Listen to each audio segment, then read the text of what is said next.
Now, what I want to... do we have the measurements? Do we have the measurements of the glass slide? It's... Yeah, it should be at the bottom. 75,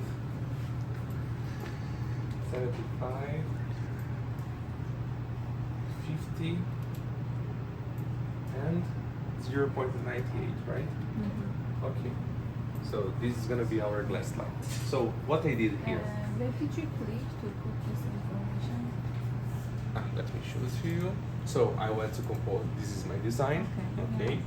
I went to composer. Okay. And here it's written substrate. Substrate, it's multi-well, glass slide, a battery dish. And here, the substrate, you have none. So you click here. And here is the glass slide that we just created. If you don't want to use that one, you can create a bus, and you can select what you want. Okay. If you want to use a well plate, you can change the parameters and use 384, 96. So you can choose what you want. Yeah. For this one, we're gonna use this one. See? Yeah. Okay, can use this one. And now, after I see the substrate, I need to see the job definition. Mm-hmm. In terms of offset, it automatically Automatically, consider. yes, exactly. That's why it's important for you to change if you have a glass slide that it's not Thermo Fisher or Grinder or whatever good brands.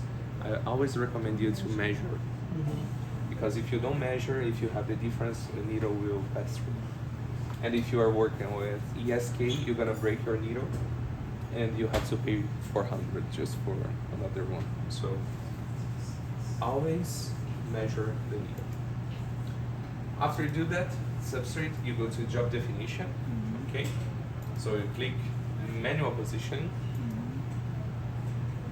and here you're gonna see manual position. So we're gonna add canvas because we create rectangles. Okay, so we add canvas, and here it's our structure. Okay, job definition, okay, the position it's okay. If you want to print more to the left, you can choose, or more to the right, you can choose. But now I want in the center. And after that you go to... É estranho escutar o português. And then you go to sequencer, okay, and you generate your file. And here, it's how it's gonna be. You see if everything's okay. Here you can see the layers. Okay, you can see the layers here, and everything's okay. And after you do that, generate the file, and now you have to generate the second file. Because I don't know if you remember, we have two softwares. So you design, you generate a file called biofile, and you take this biofile and put where? We upload it in a HMI. Yes, HMI. Now it's called controller. Control. Yeah, so we can save. Let me put here, continuous lab. Okay. No. Yes. See? The extension is biofile. So let me create a training.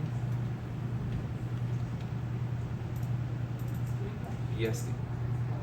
Okay, it's ready. So before I load here the project, I need to check one thing: if the pressure is good or not. How do you check the pressure in the 3DD? What is the right? HMI file in HMI window, so there was a pressure point, so you just click on that to see we have a Flow? nice filaments formation during the flow, and then You print. yeah. Usually what I do, it's I just come here, I do manual dispensing, okay, and I take the glass slide,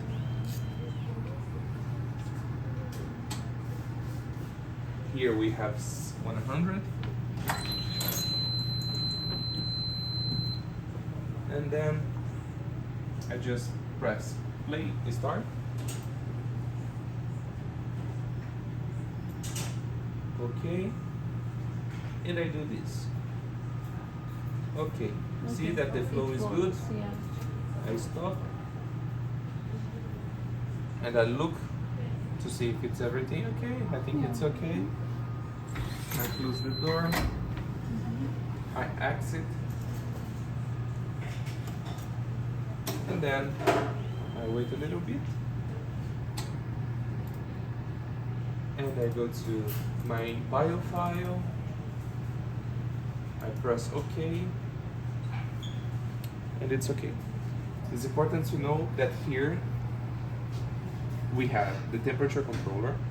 Okay, so we can enable the temperature controller for the PSD, but you can't do this because you don't have the TCS. Can you see the PDD that you have a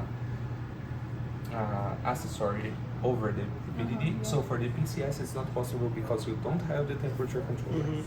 It's room temperature. It's room temperature, yeah. If you have a cell agitator, if you are working with spheroids or organoids or cells, you can use this cell agitator. It's a propeller that you put inside, you know, right? Yeah. And here, yeah, you can choose the velocity and everything. Where did you upload it? The file? So, load process, Okay. PSD, okay, and then you can start. Let's see, this is our first construct. I don't know how it's gonna be. Let's hope for the height, you know. Okay, looks good.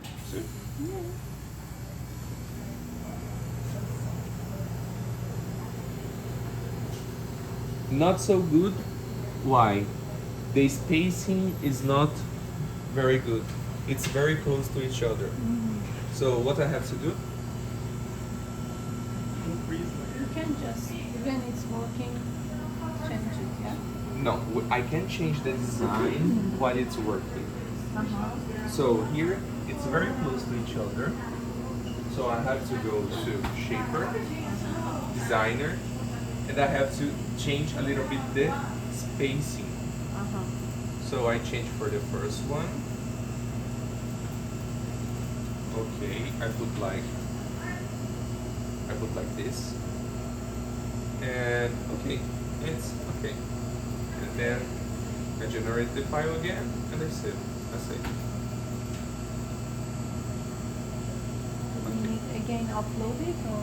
Yes, I have to upload again, but let's see the second Not layer. at the middle. Huh? Not at the middle, you can? I'm sorry? At the middle of working, can we upload? And No, we find? can't No, do we this can't. because but what we can do this, we can stop, we can restart, we can clean the needle, we could do this. But let's see the second layer. Also the second layer is not very good because it's very close to each other. So I have to go back again to the design and change the space. So Shaper, spacing, I can put 0.93. The same thing for the first layer, 0.83. And I think it's gonna be okay. So, what does it mean? It means that our material is very viscous.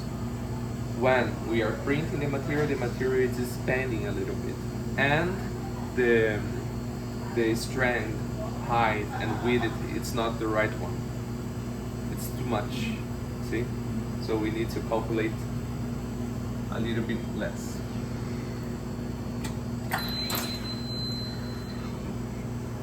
Okay, now we can see the results. It's good, but not so good. Actually, it's not very good, yeah. We can do it better. Let's try again. Just let me